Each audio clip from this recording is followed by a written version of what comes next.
All right, Rabosai. Good evening. Good evening. Thank you, everyone, for accommodating the time change. I'm sorry about that, but all right. There's a women's challah bake tonight in Meretz Hashem, so I asked me to.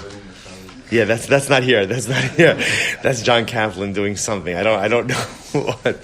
So they asked me to speak at it a little bit. You know, it's for the schos of Eretz Yisrael. So I felt compelled to be there in Meretz Hashem. So that's right after Chasidus. So I'm sorry. So you have to just move it a little bit early. But thank you for accommodating. So both say so. Today's today's Amud, I should say, is Gimel Amud Beis 3b, and we are picking up in Meretz Hashem on the bottom of 3a. 2 lines up from the bottom. Tanur Rabbanon. Suppose you remember again, this is carrying on the story of Rabbi Yossi. Rabbi Yossi went into the ruin. Rabbi Yossi went into the ruin in order to go ahead and daven. He encounters Eliyahu, and again, the Gemara says as follows: Tanur Rabbanon. So remember again, the first thing was Eliyahu Hanavi gave Rabbi Yossi Musar for entering into the ruin. So the shaila is, what's wrong with entering into a ruin? So the Gemara says 3 issues. Number 1,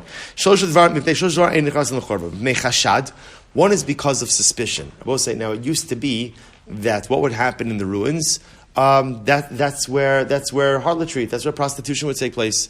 So if a person goes ahead and goes to the ruins, just raises a couple of eyebrows. Now, this is very interesting. So what's the pshat? But let's say again, that's not why I'm going there. I'm going there to contemplate. I'm going to think. I'm going to be alone. You know, there's a fascinating concept in Judaism, which is, sometimes people say, I don't care what anyone else thinks. As long as I know that what I'm doing is right, it doesn't matter. Now, there is something to be said for that, right? Because remember, especially as Jews, if we're worried about public opinion, right, then Lamais would be in very big trouble in many different ways. But there is a concept that my behaviors have to be beyond reproach. The way I live my life has to be that if someone looks at any free, saying, how like sometimes you're doing something, and if somebody were to see you, you'd have to give like a whole lot of explanation as to why it's not really wrong. You understand what I'm doing? The goal is to try to live life in a way where my actions and the way that I live doesn't need explanation. If the things you're doing need Rashi and Tosfos and an Ibn Ezra and a Svarno and a Chizkuni, right, and multiple commentaries to explain why it's not wrong, chances are you shouldn't do it. So therefore, again, the first reason you don't go into a ruin is because that was a place of immoral behavior. Next, B'bnei Mapola, suppose is a practical one, because of falling debris.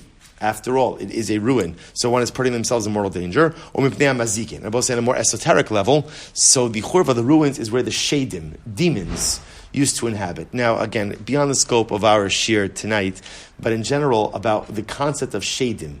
Is there really a concept of demons within Judaism? And again, kind of demon is a loose English translation.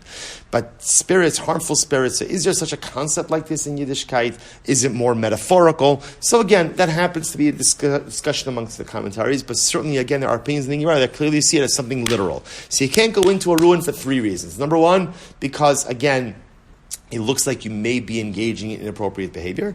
Number 2, because of sakana, because of danger, because of falling debris. And number 3, because you're putting yourself in danger because of the shadim.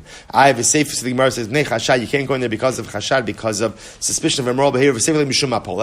But why isn't it just enough to say you don't go into the ruin because of falling debris? Amud Beis becharati. So also it's interesting. There's something called the new ruin. A new ruin, right? What's a new ruin? An area that recently became a ruin. So the idea is there's less of a danger, ultimately, again, of falling debris, because, again, the area is relatively new, so to speak. And therefore, again, you wouldn't have an issue of falling debris. Why isn't it enough to say, don't go into the ruin because of shadim? So the Gemara says betray, because we could talk about where it's 2 people. Remember, shadim only start up with individuals. If you're traveling in pairs, right? If you're traveling in pairs, then ultimately, again, shadim won't start up with you. So the Gemara says betray chashad namilak. Well, if you're traveling in pairs, there shouldn't be an issue of immorality as well. But I'll say chances are, if a person is going to engage in immoral behavior, he's only going to do it when he's alone. I'm not going to engage in immoral behavior with someone else. To which ours was someone else present. To which the Gemara says, chashad namilaka, betray upritzi. No, it could happen. Sometimes if you have two people and both of them are exceedingly immoral, they would have no problem in engaging in an act of immorality, one in the presence of the other.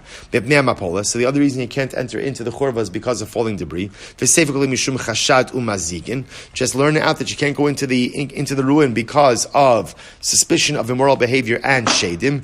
Betrei uksheri. If you're talking about maybe if you have a group of two people, so if it's two people, there's no shedim, and ksherim, there would be no issue ultimately again of immoral behavior. Why do you have to bring up shedim? Why don't you say you can't go into a ruin because of suspicion of immoral behavior? Gemara says, so the Gemara is talking about again a new ruin and two upright people. Well, betray, if it's two people, mazikin nami leka, ultimately there's no fear of shedim either. Bimkomon chashina. So we'll say, so apparently, whereas normally if you have two people, you don't have to worry about shedim, but apparently again, if it's a place where shedim were known to exist, then ultimately again, even two people are put in harm's way. In reality, it could be talking about one person and a brand new ruin, dekai bedavra, whereas out in the field, the hasa mishum chashad leka, the isha bedavra lo shricha. We'll say if the ruin is out in the field, there's no issue of immoral behavior. Why? Because apparently the women of ill repute, they would not hang out in the fields. They would hang out, I guess, only more in urban type of ruins. But because of shedim, ultimately you would have to be concerned. So we'll say, so bottom line, the Gemara was just trying to show why you need each of the three reasons. So bottom line, the takeaway message is, don't go into ruins. That's the takeaway message. Why not? Three reasons. Number one, because it could cast aspersions on your reputation that you're engaging in immorality. Number two, you're placing yourself in physical danger because of falling debris. Number three, you're placing yourself in potential spiritual danger because of the mazikin, because of the shedim. Good. And I will say, not to kind of go full circle, now you understand why Eliyahu Navi gave Rabbi Yossi some musar in yesterday's daf, because Rabbi Yossi went into the churva, he went into the ruin to daven. So the Navi tells him, what are you doing? We don't go into ruins. We don't go into ruins, and now we understand why. Beautiful. We'll say, here we go. Tana Rabbanon. Arba mishmaros habi alayl dever Rabbi. Rabbi says the night is split up into 4 watches, 4 shifts. Rabbi Nassan number shalosh. Rabbi Nassan says 3. My time with Rabbi Nassan. What's Rabbi Nassan's logic? Ultimately, again, that the night is split up into 3 shifts. Techsev vayavo Gidon umea ish asher ito b'ktzei machana rosh ha'ashmores hatichona. So it's interesting. So the pasuk says by Gidon, right? Gidon was one of the shoftim, one of the judges. So the pasuk says that Gidon came with 100 men with him at the edge of the camp in the beginning of the middle watch. Rabbi say, if it's the beginning of the middle watch, so middle tells me how many watches are there? 3. So the Gemara says, Tana, ein tichona, elashish lefana olacharah. Ultimately, again, remember, tichona means, middle means there's something before it and something after it. Shabbos says, so that's a pretty compelling proof. Ultimately, again, that's what? That nighttime is comprised of 3 watches. The Rebbe, my tichona. So what is Rebbe? Now remember, Rebbe holds that the night is comprised of 4 watches. So according to Rebbe, ultimately, again, what is tichona? What does it mean when it says middle? Achos minatichonos shebetichonos. It means one of the watches which is in the middle. So in other words, if you have 4 watches, then essentially you have what? You have 2 middles. So it's one of the middle watches. Okay. Rabbi Nassan, miksiv tichonos shebetichonos. Rabbi Nassan will say, come on, Rabbi. It doesn't say one of the middle watches. Rather, it says tichonoksiv. It says the middle watch. So therefore, again, that would seem to indicate that what? That halacha l'maisa, there is one middle watch, i.e. 3 watches. Good. So my time with the Rebbe. So what's Rebbe's logic? So remember again, Rebbe holds that night is divided up into 4 watches. Where does he get this from? Am Rabbi Zreika, Am Rabbi Ami, Am Rabbi Shimon Levi, Kasav Echad Omer, Chatzos Laila Akum Lahodos Lecha, Al Mishpatei Tzidkecha. So Rabbi said, this is actually, we're going to see some really beautiful Gemara over here. This is David HaMelech talking in Tehillim. And what does David HaMelech say in Tehillim? David HaMelech says, I go ahead, Chatzos Laila Akum Lahodos Lecha. At midnight, I get up to praise you, al mishpatei tzidkecha, ultimately again for your statutes of righteousness. V'kasav echad omer, kidmu einai ashmuros. Shabbos said this is interesting. So one pasuk is saying that David HaMelech gets up at midnight. The next pasuk says, David HaMelech says, I wake up, and ultimately again, I wake up before the ashmuros, the watches. Now, watch this. Midnight is what point of the night? What point? The middle. The middle, right? The middle. So therefore, again, if David HaMelech is waking up at midnight, and he's saying that I'm waking up before the watches, minimum of watches is what? 2. Which means he wakes up, there's still 2 more watches before him. If midnight is the middle, that must mean that's what? There are 2 watches before. Giving you a total of 4 watches. 4 watches. So the Gemara says, Ketzad, Arba Mishmaros Havi Laila. There are 4 Mishmaros that are part of the night. Rabbi Nassan Savar like Rabbi Yeshua, and Rabbi Nassan holds like Rabbi Yeshua. This is Rabbi Yeshua Omer Al Shalosh Shaos Shekin Darach Malacham Lamod B'Shalosh Shaos. So I'll say we're going to talk about this later on. That Rabbi Yeshua says that Halacha Lamaisa. We're going to talk about this when it comes to the end time for reciting Shema.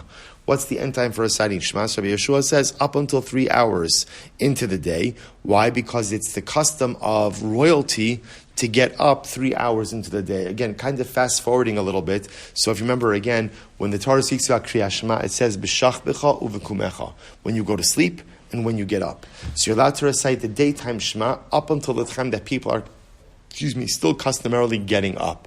So remember again, we've come to this, we saw before that generally, when did people usually get up? At daybreak.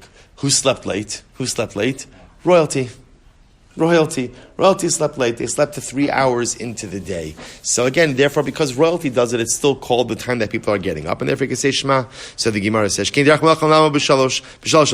delayla, v'tarti diyamama, havalu shtei mishmoros. So when you take the 6 hours of the night and the 2 hours of the day, ultimately that gives you 2 mishmoros. Rav Ashi Amar, mishmara upalga, nami mishmoros called. Rav Ashi will say even 1.5 mishmoros is still called a mishmor. So we'll say, so bottom line, what we come out with over here is a machlokes Rebbe and Rabbi Nassan. Rabbi and Rabbi Nassan about how many mishmaros, how many watches. And I will say, now why does this matter for us? Because remember again, in the Mishnah, we were introduced to the first position that said that you could go ahead and recite Shema, the nighttime Shema, until when? Until the end of the first Mishmar. Now remember, when's the end of the first Mishmar? What does it depend on? How many mishmaros you have, right? If you have 3 mishmaros, the end of the first mishmar is later. If you have 4 mishmaros, the end of the first mishmar is earlier. So it does. It's not just academic; it does have a halachic ramification as well. Incredible. Va'amar Rabbi Zreika, Amar Rabbi Ami, Amar Rabbi Shimon Levi. It was an interesting halacha. Ein omrim b'fnei hameis ela dvarav shameis. But say when the person is in the presence of a corpse, in the presence of a person who has passed away, you are only allowed to speak about matters pertaining to the dead. You can't carry on any kind of extraneous conversations. That's part of kavod hameis. Part of honor and dignity that we give to the dead is in the presence of the dead. We only speak about matters pertaining to the dead. Amar Rabbi Abba Bar Kahana, Amar Ela b'divrei Torah. So Rabbi Bar says, what is that talking about? Divrei Torah. That you're not allowed to speak words of Torah in the presence of the deceased. Now, what's the logic of that? So in Tehillim, there's a phrase, Loig l'rash cherev oseu. Loig l'rash means someone who disparages the poor. How do you disparage the poor? Imagine you go over to a poor person and you say, oh, Nebuch, my wallet is so heavy. It's so heavy. Like carrying around this cash all the time, it's so difficult. And that Amex black card, it's so heavy. I don't even know what to do with myself. So it's obviously, what are you doing? You're taking something that you have and you're flaunting it in the face of someone who doesn't. When a person speaks Torah in the presence of the dead no longer have the ability to go ahead and learn. So therefore, but it's not just learning, it's also mitzvos. That's why, again, if a person wears their tzitzis out, when a person comes even within Dalet Amos, 6 feet of a grave, they have to tuck their tzitzis in. The idea is we don't publicly perform any kind of mitzvah in the presence of the dead. Now, the exception to this, of course, in terms of Torah, is going to be by a eulogy.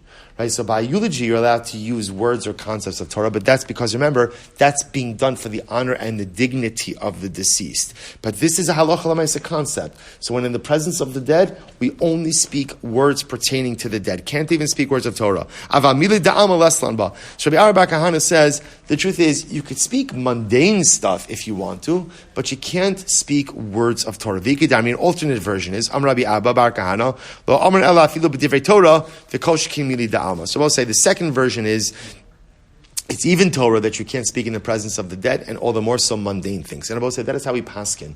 When in the presence of someone who has passed away, we limit our speech to matters pertaining to the dead, and we do not engage in either mundane, extraneous conversation, or for that matter, even Torah. Even Torah, we just simply don't engage in it. Incredible. So the Gemara, let's go back for a second. And I remember again, the Gemara said before I quoted the pasuk that said that David HaMelech got up at Chatzos. He got up at midnight. So the Gemara says, really? David HaMelech got up at Chatzos at midnight? There's no way he slept that late. Right? There's no way he slept that late. He was already up earlier in the evening. Dichsiv, Kidamti baneshef va'ashavea. So ultimately, again, Kidamti baneshef, which literally means I was awakened, I was already... Kidamti means like I was like a lacritus, like Zvizos. I was already essentially awake in the evening, which tells us that David HaMelech slept for a little bit of time apparently, but he was already up before midnight. So why does the pasuk say he got up at midnight? To which the Gemara says, "Mimai dahai neshef orta." How do you know that neshef means evening? The Gemara says, "Dichsiv baneshef ba'erev yom beishon layla va'afela." Amrav Rabbi Abba Hachi Kamar David. So we'll say, so now here's our contradiction. Previous pasuk said that David HaMelech got up at midnight. Now David HaMelech is saying, Kidamti baneshef. I got up already before midnight, in the evening. So which one is it? Which one is it? Says the Gemara. Listen to this. So Amrabi Acha Hachi Kamar. That's what it means to say. Me'olam lo, so Hachi Kamar David. Me'olam lo avar alai chatzos layla b'shena. I never slept past midnight. I never slept past midnight. He says, Rabbi Zera Amar Ad Chatzos Laila Hayimis. Now listen to this. Hayimis Kisus. David HaMelech would never allow himself to fall into a deep sleep. Rather, what would happen? He'd go to sleep sometime in the evening and he would doze like a horse. I don't know, I guess horses don't go into a deep sleep. Right? He would doze like a horse. Mikan ve'ela Hayimis Gaber Kari. After dozing for a little bit, he would get up. He would get up and I was saying maybe strong. I was saying, isn't it interesting? Think about it for just a second. If you had one wish in the entire world, one wish, what would it be? Right? If you didn't know, the wish would be if not to need sleep. Can you imagine if you didn't have to sleep? Can you imagine if, imagine just for a moment, you had energy 24 hours a day, 7 days a week. Imagine what you could accomplish. Right? Because you know how it is. Generally, we don't get enough sleep. And you don't get enough sleep, so you're not even fully productive the whole day. So when I'm sleeping, I'm sleeping. When I'm awake, I'm still kind of sleeping. Right? And right, think about this. When was the last time you actually ever felt rested? Right? Really, I actually don't need to sleep anymore. I don't know. I think, especially just today's age, I think we never feel that. So can you imagine David HaMelech? It's incredible. David HaMelech dozed. He dozed a little bit each night. He dozed like a horse up until Chatzos. Chatzos, ready to go. Like a lion. Just a couple of hours of dozing, and that was it. Isn't it paired to Hillam, Chatzos, Lila, something like that? Yeah. So the Gemara quoted a similar pasuk. Of Chatzos Laila Akum Lahodos Lecha. So the Gemara quoted that pasuk about 4 lines up before it gets wide.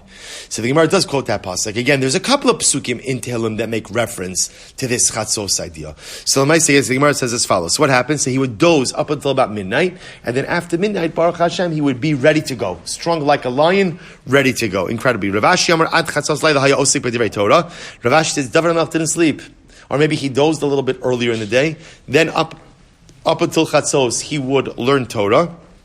Mikan ve'elech v'shiros v'tishbachos. After Chatzos, he wouldn't learn. After Chatzos, Tehillim. Shiros v'tishbachos. He would sing and praise HaKadosh Baruch Hu. I will say, it's so beautiful. No, this was David HaMelech's night. A little bit of dozing. Everybody needs a little bit of dozing, right? A little bit of dozing, and then ready to go. Ready to go. It's incredible. V'neshef ortohu. The Gemara says, 1 second. Is neshef nighttime? Is neshef evening? So the Gemara says, Han neshef tzafra. But we have a different pasuk that says that neshef is the morning. To which the Gemara says, Dichsiv, Vayakam David me'an neshef va'ad ha'erev l'macharasam. The pasuk says, David HaMelech smote his enemies, me'an neshef va'ad ha'erev. Now, erev means night. If erev means night, then what? Then neshef ultimately, again, presumably, means morning. To which the Gemara says, my lab misraf avad laila does not mean from the morning until the evening. Lo me'arta va'ad arta. It means from one evening to the next evening. That David HaMelech engaged in a military campaign literally again from one night all the way through the next night. Ihachi lichtov mea neshef va'ad haneshef or mea erev va'ad ha'erev. If that's the case, use symmetrical wording. Right? Say from neshef to neshef or from erev to erev. To which the Gemara says, Ela amar Rava trei nishvi havu neshef laila va'asi yimama neshef yimama va'asi laila. The truth is neshef is not really a time of day, it's more a descriptive term. It's a descriptive term. The neshef means, he says the following. He says, Neshef laila v'asi mama, the night ends, so to speak, and the day comes, and then Neshef yamama v'asi laila. The day ends, and ultimately, again, the night comes afterwards. So Neshef is not a time of day, rather Neshef is descriptive, it's a transitional description. Incredible. David, miyama pagala, I was supposed to say, now watch this. Now, based on everything we've had, see, either David HaMelech was sleeping until Chatzos, he was dozing until Chatzos, he was learning until Chatzos, and then at midnight, ultimately, again, everything changes, and then he begins to sing to HaKadosh Baruch Hu. So we'll say, now, remember, all of this presupposes that David HaMelech knew exactly when midnight was. So the Gemara says, did David know when midnight was? So the Gemara says, Moshe Rabbeinu lo hava yada. Moshe Rabbeinu didn't know exactly when midnight was. After all, the pasuk says, Dichsiv, kachatzos halayla ani yotzi b'soch Mitzrayim. So we'll say, so Moshe Rabbeinu, again, when he tells Paro, Hashem tells Moshe, kachatzos halayla. Kachatzos means at midnight, exactly at midnight. When Moshe Rabbeinu ultimately tells Paro, he says it, kichatzos halayla, around midnight.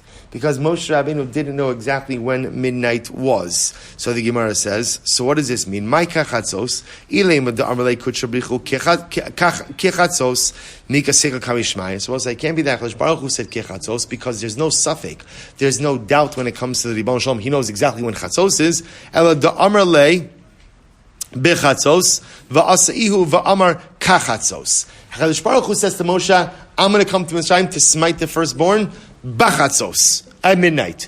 Moshe, when he relays it, says, kachatzos, around midnight. Now again, I will say, why is that? Because Moshe Rabbeinu was concerned that Paro would say, you see, your God is a liar. Your God said he was going to come at midnight, he didn't come at midnight, he came at 12:02. Meanwhile, Paro doesn't know exact midnight, God does know exact midnight. Moshe Rabbeinu, in order to go ahead and alleviate any of this type of concern, uses the lashon ultimately again of kachatzos, like about midnight. The point the Gemara is making over here is, if Moshe Rabbeinu didn't know exact midnight, how would David HaMelech have known exact midnight? Also, listen to this. Amma misfekalei. If David Haviyada, right? If Moshe Rabbeinu didn't know, is it possible that David HaMelech knew? To which the Gemara says, yes, this is incredible. But David Simna Havalei. David HaMelech had a siman.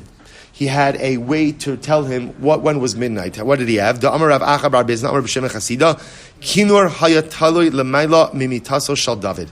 David HaMelech had a kinor. A kinor is a harp, right? A harp hanging over his bed. And I will say, so what's the chap? What's the Kevan Sheyeh Chatzos Laila? When midnight would come, Ba Ruach Tzifonis V'Nosheves Bo. So I will say, at midnight, apparently again, there is always a northern wind that blows. So David HaMelech, he would put the harp over his bed. The northern wind would come and brush against the harp strings. It was a biblical alarm clock. A biblical alarm clock. And that eastern wind, that northern wind, ultimately again, dafka blows at midnight. Dafka blows at midnight. So that's how David HaMelech was able to get up every single night at midnight. Umenagin, will play music. So Umenagin me'elav, miyad haya omed va'osek batorah, at sha'ala mudashachar. And David HaMelech again, when he heard the harp play, ultimately again, he would get up and he would begin to learn Torah up until alos hashachar, up until dawn. Then Abosai, we'll stop over here for tonight. The Gemara is then going to pick up with the rest of David HaMelech's schedule. So remember again, right now, what we just got tonight about is something amazing. We got David HaMelech's nighttime schedule. What was his nighttime schedule? A little bit of dozing like a horse, up until sometime before midnight. He would already get up before midnight. He'd be learning Torah up until midnight.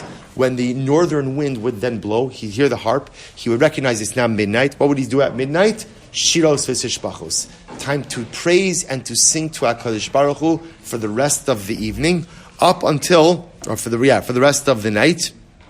For the rest of the night, ultimately again, and then, it's actually different yourselves. In the previous version, David was singing and praising Hashem up until for the rest of the night. Here, ultimately, David HaMelech is learning Torah for the rest of the night. Ad sha'al Amud Shachar, and we're going to see once the dawn came, then what happens?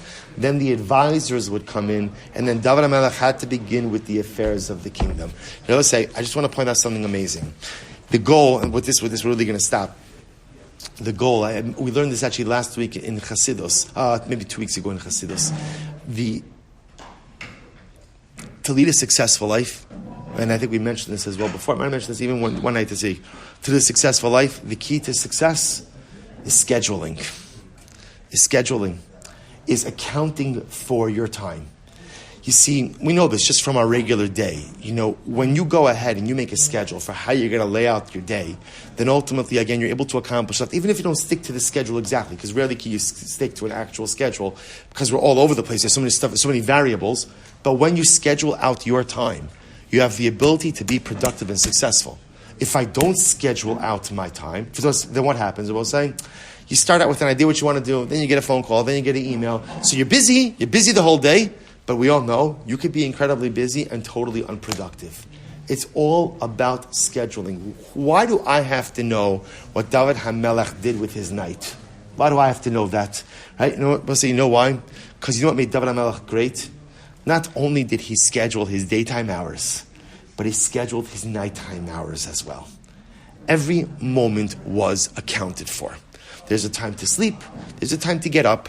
There's a time to learn. There's a time to sing. There's a time to praise. There's a time for every single thing that we need to accomplish. And there's room for every single thing we need to accomplish if we're regimented, if we stick to a schedule, and if we maximize our time. It's not just for story purposes that the Gemara gives us this. It's to model for us how to create successful living. Successful life comes from those who are mindful and those who find the courage and the strength to schedule their day and night for maximum productivity. First of all, Mazel Tov on completing the first week of Amud Yomi. Incredible. 2 blot of Maseches Berachos. I'll check the poll. I don't know if I mentioned I created the poll. I don't know if anyone's inside. I'll check the poll a little bit later. We'll see what the numbers are. Tremendous hashikach. For those who don't normally stay for Chasidus, it's the Piagetz Rebbe's yard site tonight. If you'd like to join us for Chasidus, right in the back of the shul.